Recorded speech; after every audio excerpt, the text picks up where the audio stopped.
L'Arménie couvrait autrefois un territoire de 400 000 km², situé entre les mers Noires, Caspienne et Méditerranée. Aujourd'hui, la petite république n'occupe plus que 30 000 km² et partage ses frontières avec la Géorgie, l'Azerbaïdjan, l'Iran et la Turquie.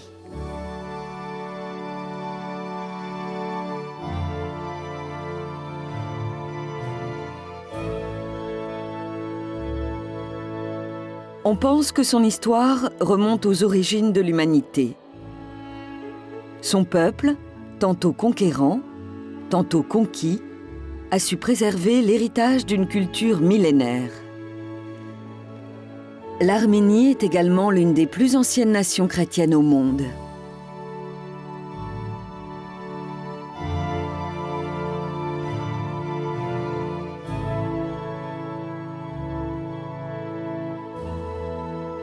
Indépendante depuis 1991, la République d'Arménie est un pays dynamique et moderne.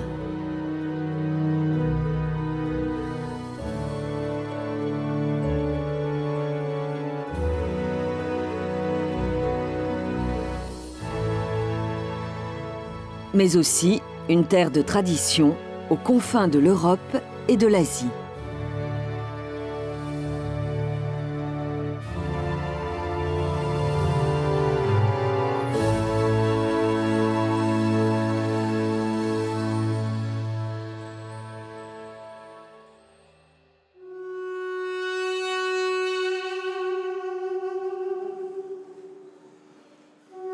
Le son du doudouk résonne dans le temple de Garni.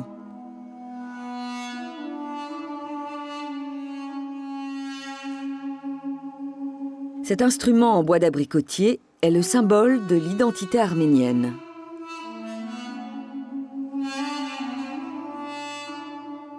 L'Arménie est née entre le sud du Caucase, le plateau iranien et l'Asie mineure. Carrefour géographique, elle a successivement été occupée par de nombreux peuples méditerranéens comme les Perses, les Romains ou les Arabes. Sous le règne de Tigrane le Grand, l'Arménie connaît une ère de prospérité. Elle conquiert alors les territoires voisins pour s'étendre de la mer Caspienne à la Méditerranée et l'Égypte. 5 siècles plus tard, la création de l'alphabet arménien contribue à donner naissance à une collection de manuscrits et de parchemins. Sous la domination ottomane, les déportations et massacres aboutissent au génocide de 1915. Ceux qui ont échappé aux tueries émigrent à travers le monde, si bien que sur les 10 millions d'Arméniens, 3 millions seulement vivent aujourd'hui en Arménie. La diaspora est dispersée dans 120 pays.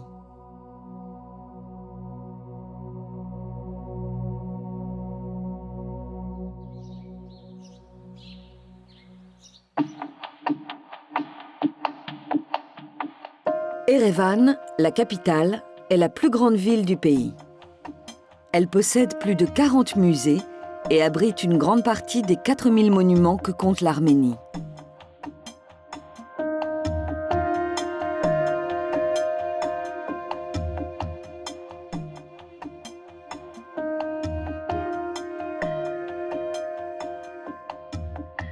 C'est le point de départ idéal pour partir explorer le patrimoine historique et naturel du pays.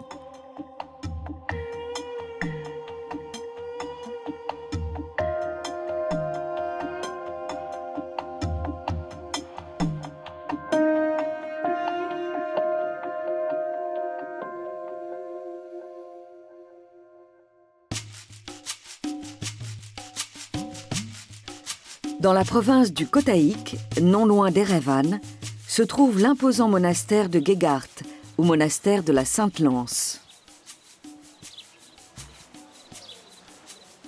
Il est parsemé de khatchkars, des stèles de pierre votive dressées par des particuliers pour le salut de leur âme ou pour commémorer des victoires militaires ou un événement important.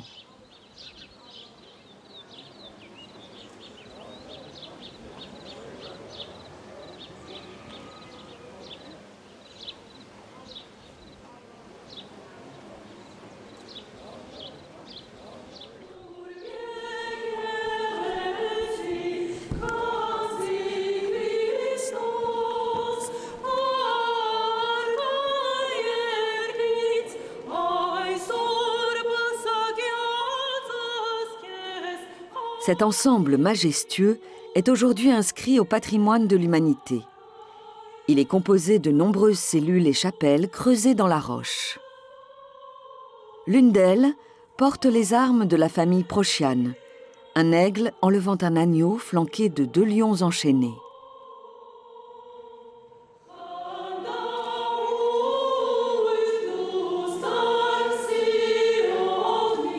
Le monastère est encore aujourd'hui un lieu de pèlerinage et le cadre de mariage célébré dans la pure tradition arménienne.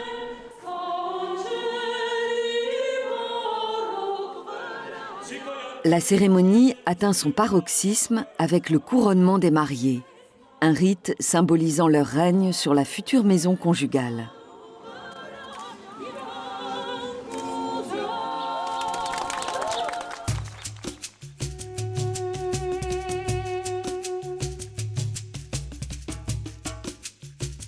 Sur la route de Gegart se trouve le temple de Garni. Construit en basalte au 1er siècle de notre ère par le roi Tiridate Ier et dédié au dieu Mithra, il faisait partie d'un ensemble qui constituait la résidence d'été des rois de l'époque.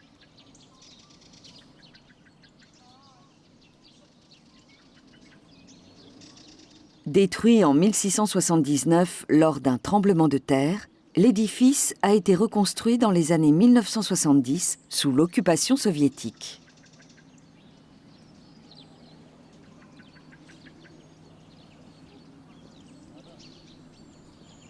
Le temple est situé dans la forêt de Khosrow. Ici, le basalte ressemble à un orgue gigantesque et forme ce qu'on surnomme la symphonie de pierre.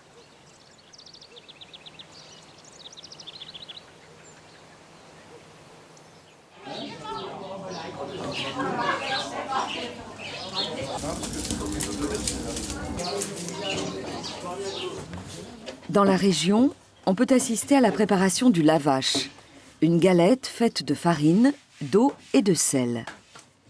Une fois pétrie, la pâte est aplatie, puis frappée contre les parois du tonir, le four traditionnel arménien.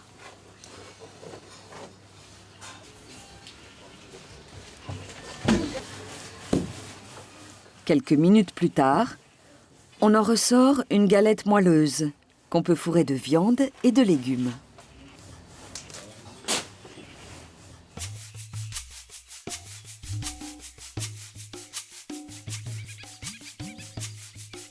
Le site de Zvartnots, près d'Etchmiadzin, est le témoin perpétuel de l'architecture du début de l'ère chrétienne. Construite au 7e siècle, la cathédrale à 3 niveaux possède un plan circulaire doublé d'un mur polygonal.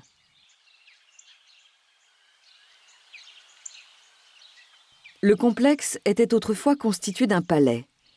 Nersès III, le catholicos de l'époque, l'équivalent du patriarche de l'Église arménienne, y a résidé. Cet ensemble a été inscrit au patrimoine de l'humanité pour sa valeur artistique, notamment celle de ses colonnes, aux chapiteaux coiffés de tresses ou d'aigles.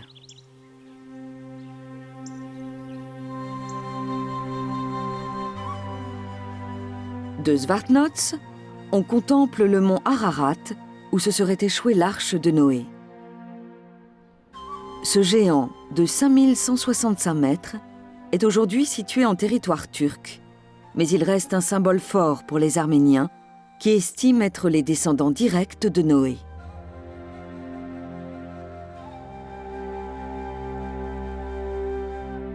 Le monument le plus proche de l'Ararat est le monastère de Khor Virap. Grégoire l'Illuminateur, le premier pontife de l'Église arménienne, a passé 13 années dans des oubliettes avant de guérir Tiridate IV d'une maladie réputée incurable. À la suite de ce miracle, ce dernier se convertit au christianisme. En 301, l'Arménie devient ainsi le premier pays à adopter officiellement la religion chrétienne. La vallée de l'Ararat est couverte de vignes, mais la région est aussi réputée pour ses abricots. Ce fruit, Prunus armenica en latin, serait originaire de ce pays. Dans le temple de Garni, on a d'ailleurs retrouvé des noyaux d'abricots vieux de 3000 ans.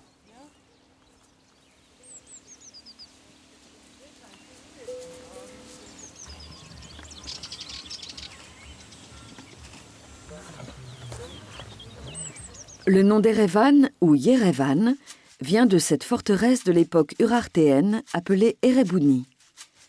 Elle rappelle aux visiteurs qu'Erevan est considérée comme l'une des plus anciennes cités au monde.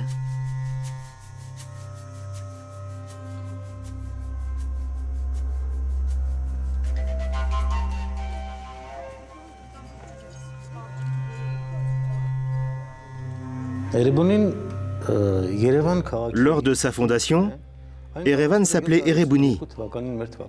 Construite en 782 avant notre ère, cette forteresse est située à l'intérieur du périmètre de la ville actuelle. Fondée 29 ans avant Rome, Erevan a donc célébré en 2008 son 2790e anniversaire. Erebuni signifie victoire, un nom qui célèbre les prouesses militaires, politiques ou architecturales de son fondateur, le roi Argishti Ier.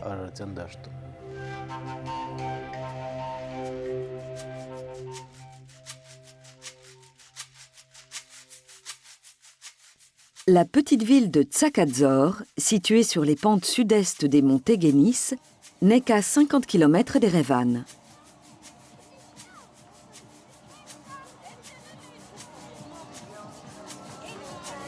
Tsakadzor signifie la vallée des fleurs. C'est une station de ski dotée d'un centre thermal qui attire les touristes tout au long de l'année.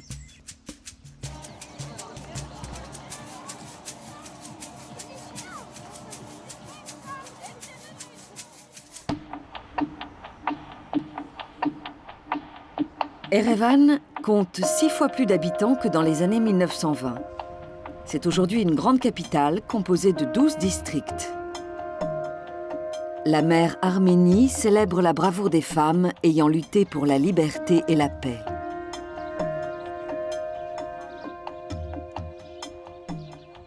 Au musée du génocide, une flamme brûle en permanence en mémoire des victimes de 1915. Les Arméniens appellent leur pays l'Ayastan, c'est-à-dire la terre de Haïk. Ce héros légendaire serait un descendant de Noé.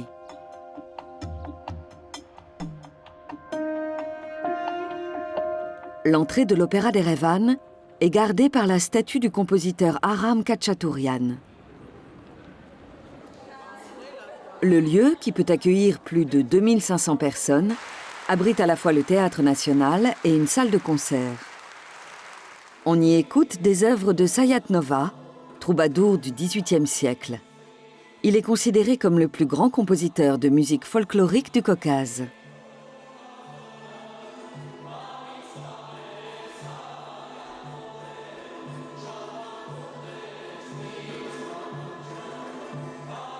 Les voix du chœur se mélangent au son du tar, la version orientale du luth.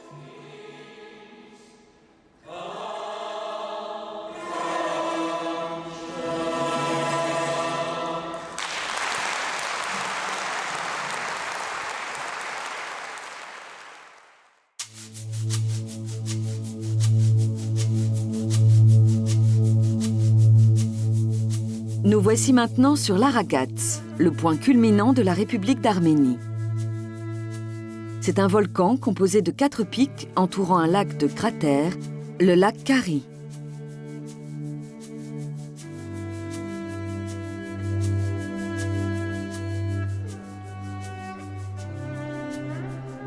Sur leur pente, les touristes peuvent croiser les yourtes des Yézidis, une minorité de langue kurde. De religion monothéiste, cette ethnie possède une culture originale, fruit de multiples influences. Ces clans sont structurés en 4 castes distinctes.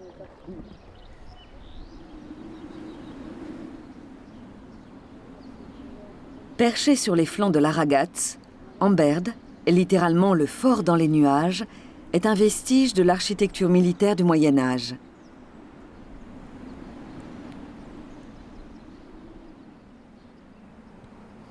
Le château, détruit par les Mongols au XIIIe siècle, domine une magnifique église datant de 1026.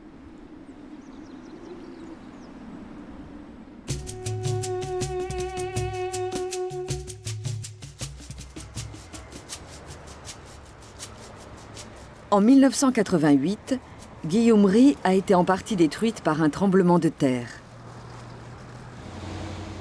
Seuls quelques monuments, parmi lesquels l'église Saint-Nishan et la chapelle russe orthodoxe, ont résisté au séisme. Aujourd'hui, grâce à la ténacité de ses habitants, la cité renaît de ses cendres et honore son titre de deuxième ville du pays.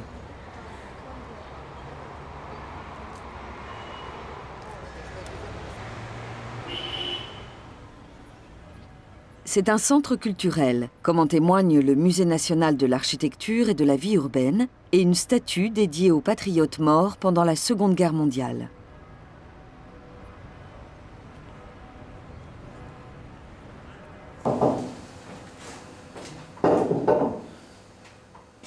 Albert Vardanian est un sculpteur renommé.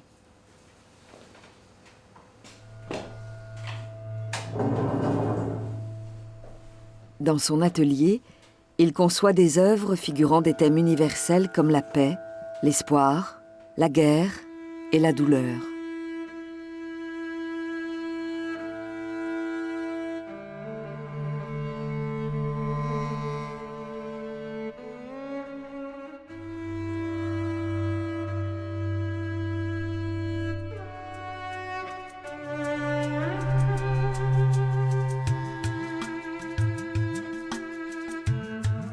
En remontant vers la province de Lori, le paysage s'élargit soudain de façon spectaculaire. C'est une région magnifique, abritée des vents froids venus de la Géorgie voisine par les monts Bazoum.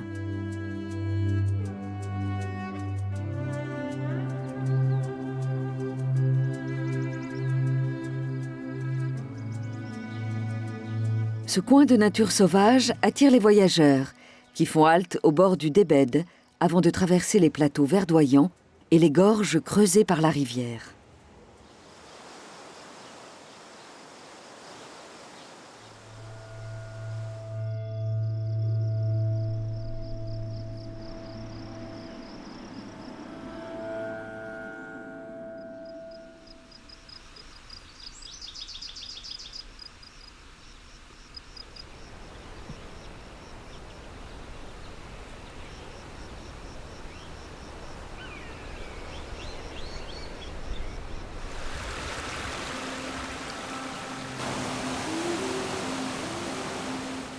À l'approche du village de Loriberd, site peuplé dès le IIe siècle de notre ère, des symboles religieux annoncent la proximité d'une forteresse en ruine.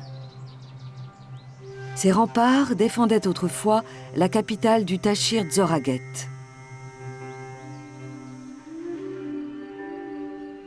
Autour de l'an 1000, ce royaume couvrait une partie de l'Arménie, mais aussi de l'Azerbaïdjan et de la Géorgie.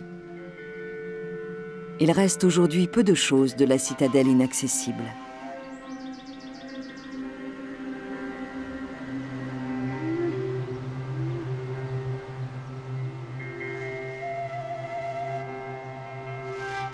Non loin de là, à Odzun, se trouve un ensemble religieux magnifiquement préservé.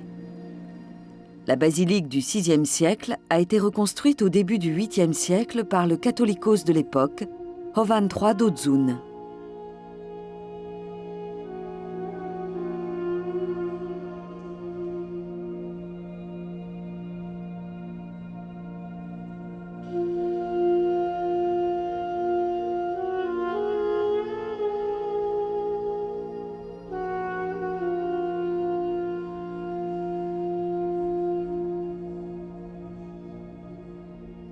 Ces murs sont sculptés de nombreux bas-reliefs, dont cette figuration de Jésus et de la Vierge Marie, une des plus anciennes au monde.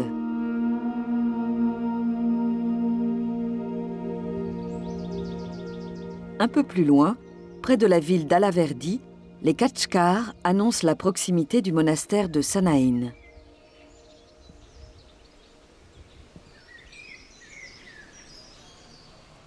Sa structure interne, complexe et délicate, témoigne de la maîtrise des bâtisseurs arméniens entre les XIe et XIIIe siècles.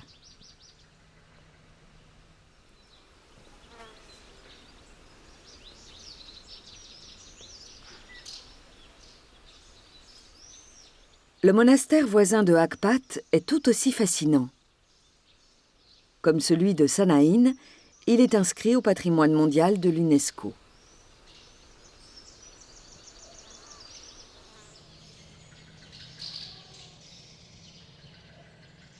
Ici, les croix arméniennes fleurissent partout. Leurs branches se terminent en général par une triple boucle, mais il n'en existe pas deux semblables. Elles sont ornées de motifs végétaux qui représentent la vie et la résurrection.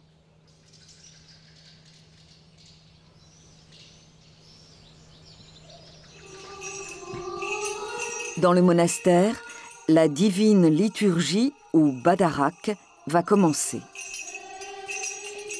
Le prêtre arrive dans la sacristie, tandis que les fidèles chantent le Korurt Korin, un hymne célébrant la grandeur de Dieu et le mystère de Jésus-Christ.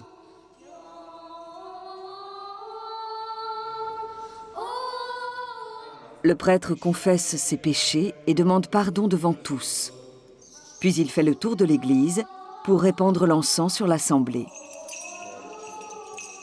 Cette procession marque le début de la liturgie de la parole.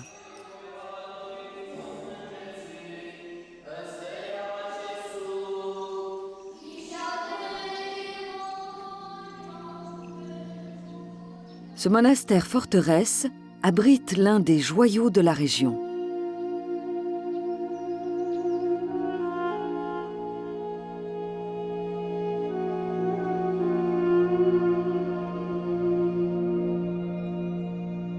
Les murs, arcs, niches et colonnes de son bâtiment principal, l'église Sainte-Mère de Dieu, sont entièrement couverts de fresques byzantines.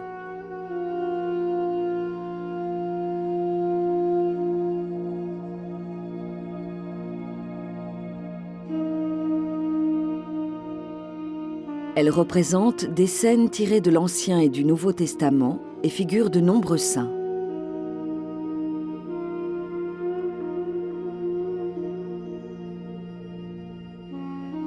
Cette église, unique en son genre, est entourée d'épais remparts de basalte.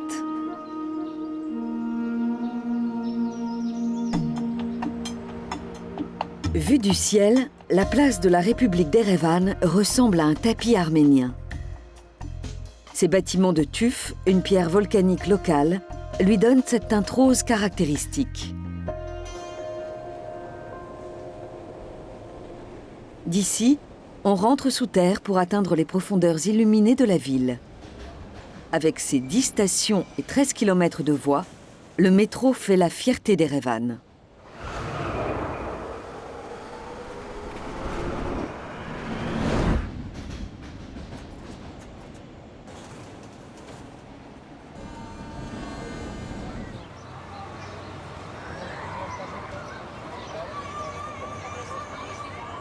Cette statue représente Saint Mesrop Mashtots, le moine qui inventa l'alphabet arménien en 405. Il se tient devant les 36 lettres de l'alphabet original et garde l'entrée du Matana Daran Mashtots, l'institut de recherche sur les manuscrits anciens. Avant l'instauration de l'alphabet, on utilisait le système d'écriture perse appelé Pélévi. À cette époque, les Arméniens étaient polythéistes et vénérait notamment le dieu Tyr, personnification de la sagesse et de la science. Le Matana Daran attire chaque année des milliers de visiteurs venus admirer ses riches collections de manuscrits, de ce minuscule calendrier de 19 grammes à cet exemplaire de 27 kilos, ou ses évangiles d'Etchmiadzin couverts d'ivoire. Le Parzatoumar, premier livre imprimé d'Arménie.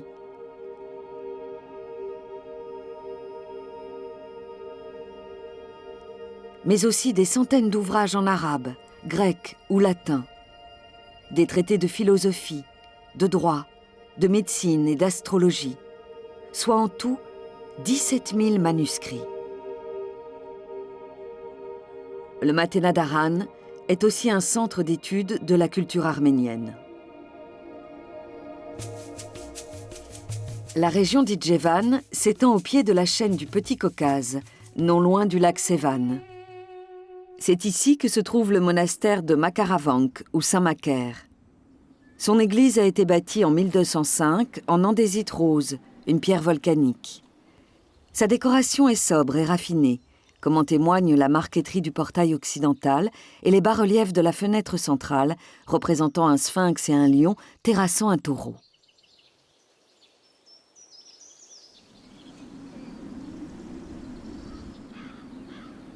Ce monastère est situé au cœur du Tavush. Ici, la nature est préservée, tout comme l'habitat traditionnel. L'architecture pittoresque de la cité de Dilijan lui a valu le surnom de « Petite Suisse ». Pour mettre en valeur ses traditions, la ville a ouvert un riche musée ethnologique.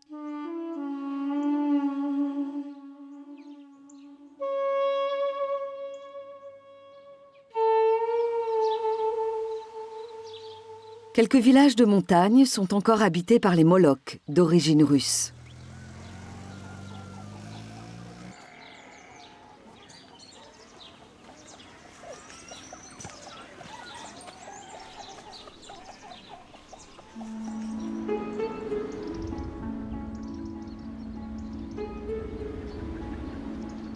Les Arméniens disent souvent que le paradis doit ressembler à Dilijan.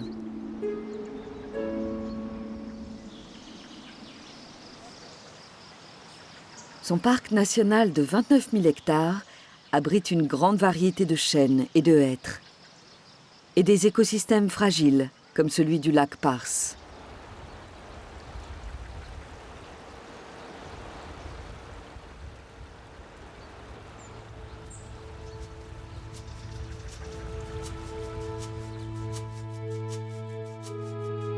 Plus au sud, on trouve le lac Sevan. Au nord-est, un monastère est fièrement campé sur une péninsule.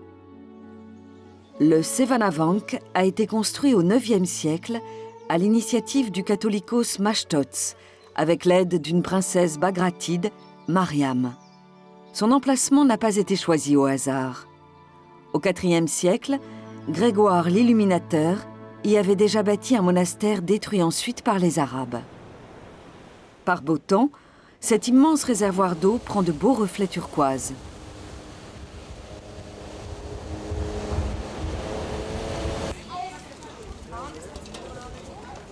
Il y a 2200 ans, il formait avec le lac de Van et le lac d'Urmia ce qu'on appelait les mers d'Arménie.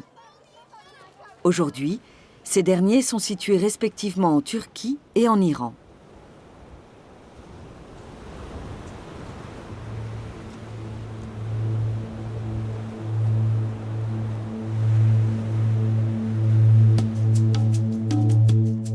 Vers le sud, le lac abrite une immense colonie de goélands d'Arménie.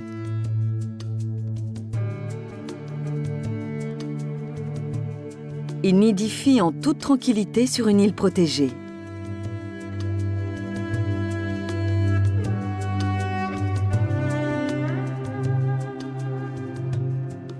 Vu du ciel, le site voisin de Noratous est particulièrement saisissant. C'est une vaste nécropole circulaire constellée de Khatchkars. En tout, le cimetière compte plus de 900 tombes de tout style, forme et taille.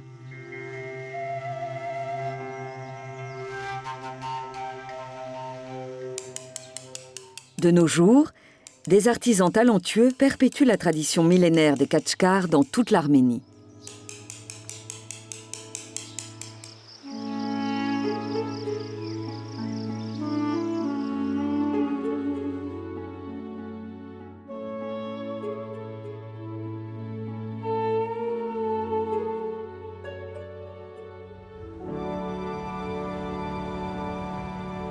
Le lac Sevan occupe 5% de la surface de l'Arménie. Il est situé à 1900 mètres au-dessus du niveau de la mer.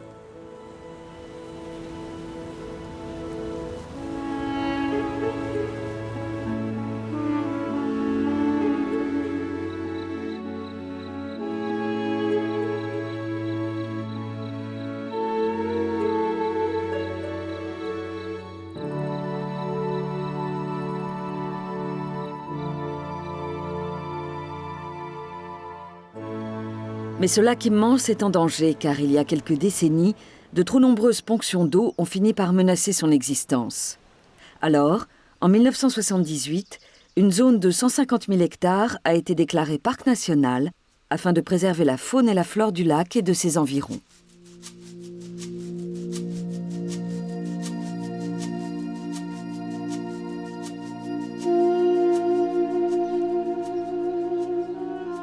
Etchmiadzin est la ville sainte des Arméniens, le siège du patriarche suprême et catholicos de tous les Arméniens. Construite en 303, sa cathédrale est le plus ancien édifice chrétien du pays. On dit que Jésus-Christ apparut à Grégoire l'Illuminateur et qu'il désigna avec un marteau d'or l'endroit où devait être construite la cathédrale. Depuis, l'endroit est appelé Etchmiadzin, littéralement « le lieu où le Fils unique de Dieu est descendu ». L'Arménie a été le premier pays au monde à adopter le christianisme comme religion officielle, grâce à 2 apôtres de Jésus-Christ. Peu après la résurrection, Saint Thaddée et Saint Barthélemy sont arrivés en Arménie et ils ont fondé une église chrétienne clandestine dans ce pays alors païen. L'Église a été persécutée pendant 300 ans. Mais l'œuvre des apôtres et de leurs successeurs avait jeté les bases d'une conversion massive.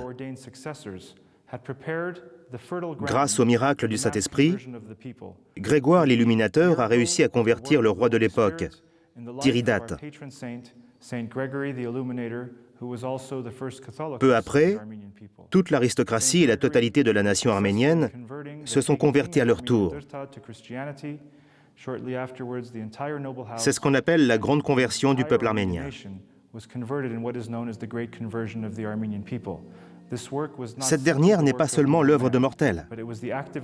C'est parce que nos saints et les chefs de l'Église étaient imprégnés de la présence du Saint-Esprit qu'ils ont réussi à convertir en masse le peuple arménien à cette nouvelle foi.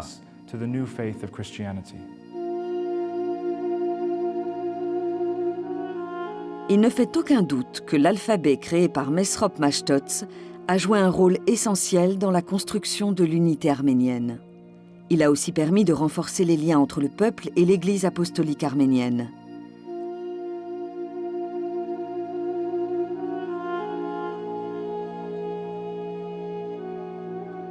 Au fil des siècles, cette foi est demeurée bien vivante. Et elle est encore aujourd'hui constitutive de l'identité arménienne.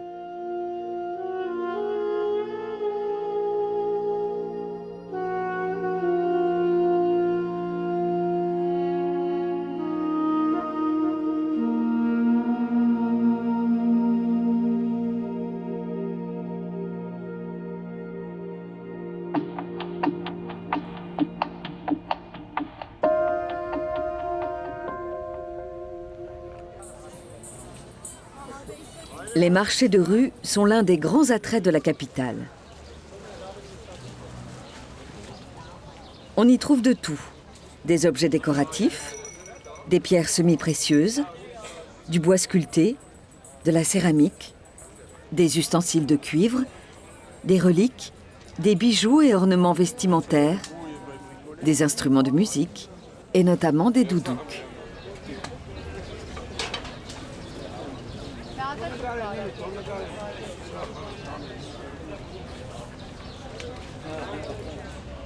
Les vendeurs de tapis côtoient les brodeuses.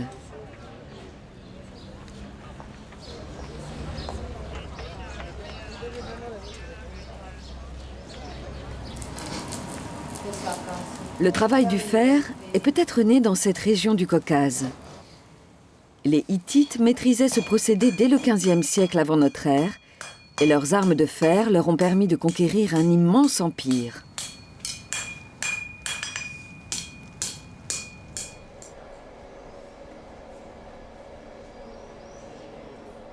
Loin de l'agitation du marché, nous découvrons la technique de fabrication des tapis.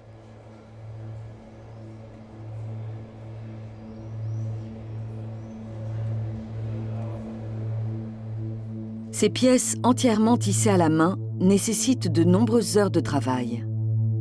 Mais le résultat en vaut la peine. Authentiques œuvres d'art qui seront vendues dans le monde entier.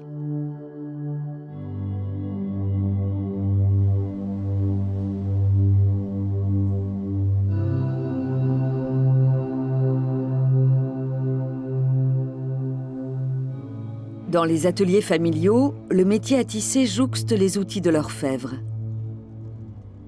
Ici, on crée des objets et des ustensiles aux formes inspirées de la mythologie.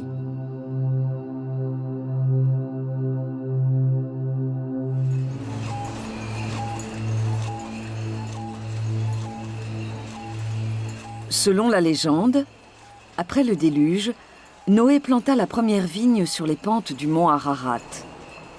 Il devint ainsi le premier vigneron, une tradition qui se perpétue jusqu'à aujourd'hui. Depuis le XIXe siècle, l'Arménie produit également de l'eau-de-vie.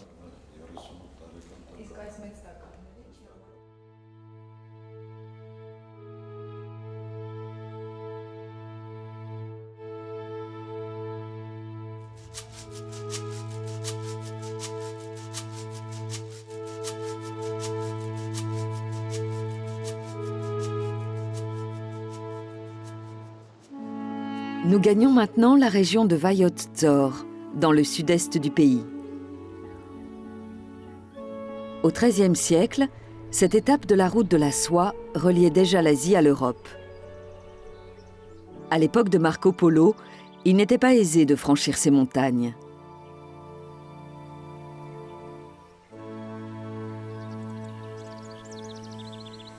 Les caravansérails, comme celui de la passe de Sélim, construits en 1332, ont été créés pour les marchands venus de Chine.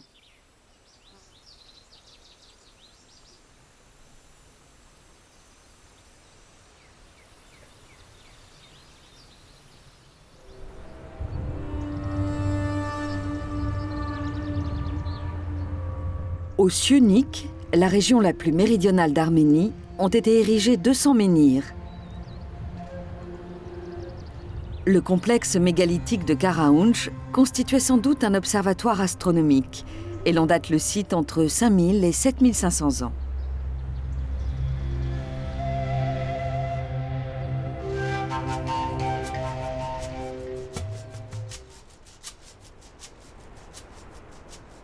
Le sentier qui mène à Noravank est étroit et sinueux, mais il vaut la peine d'être emprunté. Car la gorge débouche sur une véritable merveille. Là-haut, le monastère semble toucher le ciel.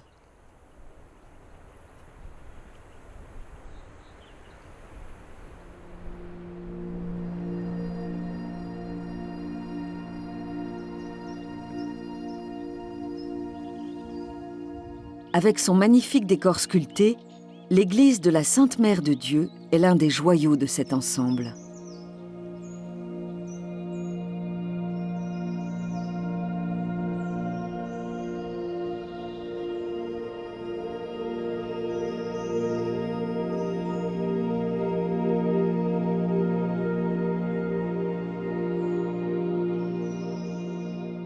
L'église Saint-Jean le Précurseur est la principale du monastère.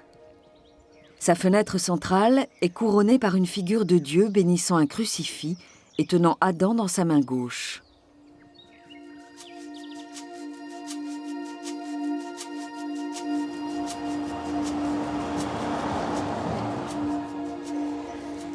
Cette petite ville porte le nom de Djermouk, c'est-à-dire geyser en arménien. C'est une station thermale réputée.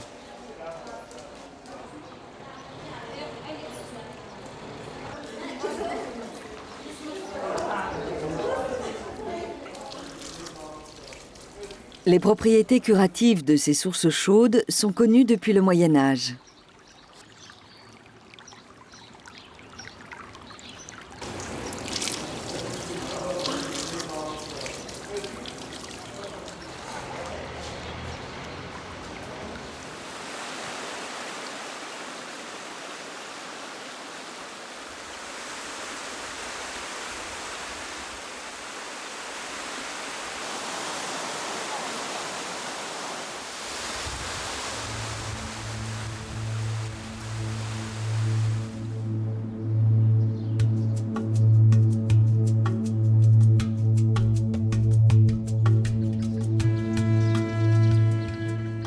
La région de Siounik occupe 15% du territoire arménien. C'est une zone montagneuse caractérisée par des versants pratiquement dépourvus de végétation.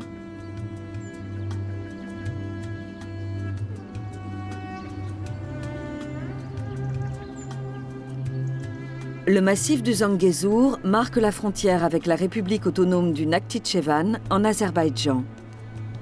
Son sommet culmine à près de 4000 mètres d'altitude.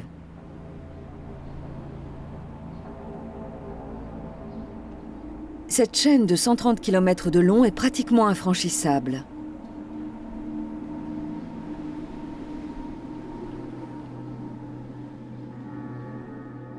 L'ascension du mont Ouktassar nous conduit sur les traces des premiers habitants de la région. Ici, il y a 7000 ans, ils ont gravé plus de 2000 pierres, les couvrant de figures humaines et animales.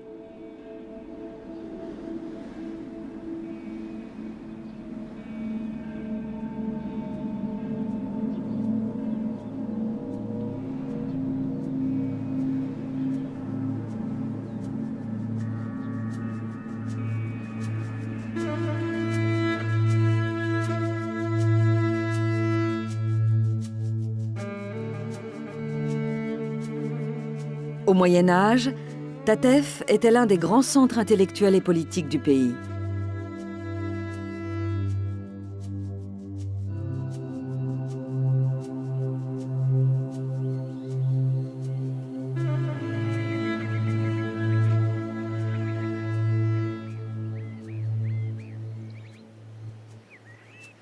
Avec ses 32 cannelures, la coupole de l'église Saint-Pierre et Paul attire tout de suite le regard. Son entrée latérale et ses étroites fenêtres contribuent à lui donner des allures de château fort.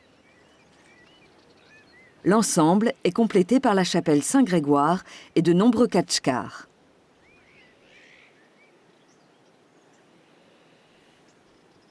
Bâti au bord du vide, encadré de montagnes et de gorges, le site est isolé du reste du monde et pratiquement imprenable. À proximité, on peut admirer une curieuse arche naturelle appelée le Pont du Diable.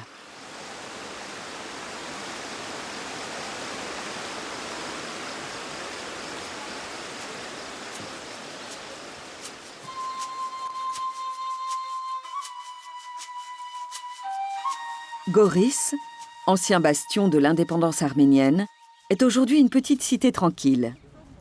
C'est la ville natale de l'écrivain Axel Bakuns.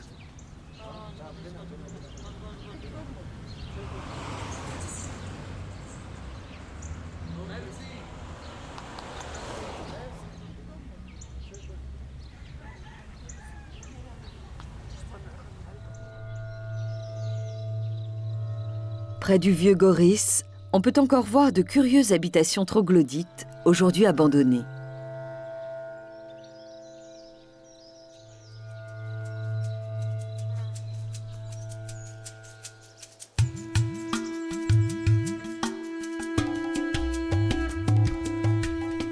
Avec ses 100 km², Sikahor est la deuxième réserve d'État du pays. Cette forêt millénaire abrite une faune rare, comprenant notamment des ours et des léopards, et plus de 1000 espèces végétales différentes. 70 d'entre elles sont inscrites dans le Livre rouge qui recense les espèces protégées du pays.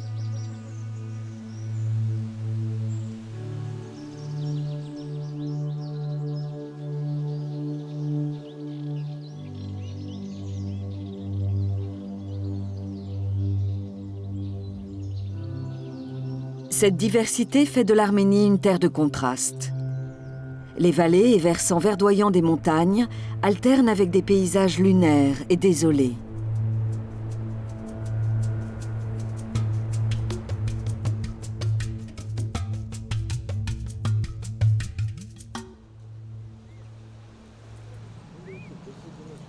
À l'extrémité sud du territoire, Megri jouit d'un climat beaucoup plus doux que le reste de l'Arménie. C'est le pays de la grenade.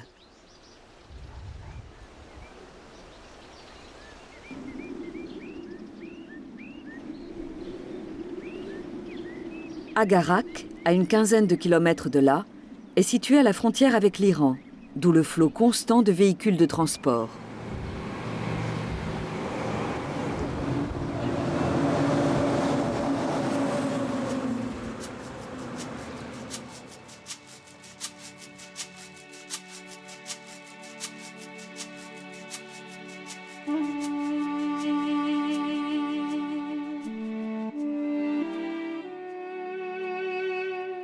Stepanakert est la capitale de la République du Haut-Karabakh.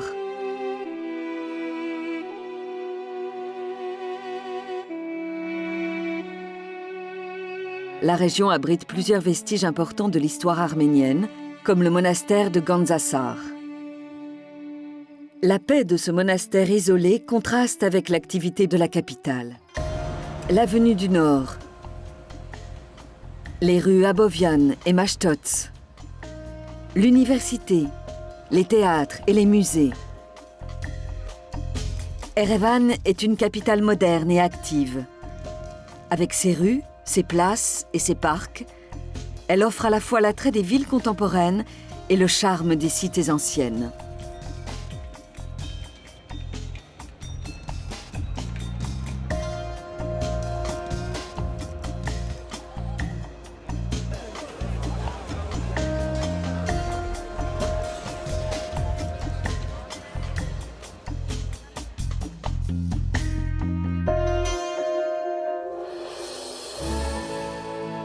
Reliques étonnantes, horizon infini, miracles de la nature, cathédrales anciennes, temples mythologiques, montagnes sacrées, énigmes préhistoriques, art, foi et dévotion,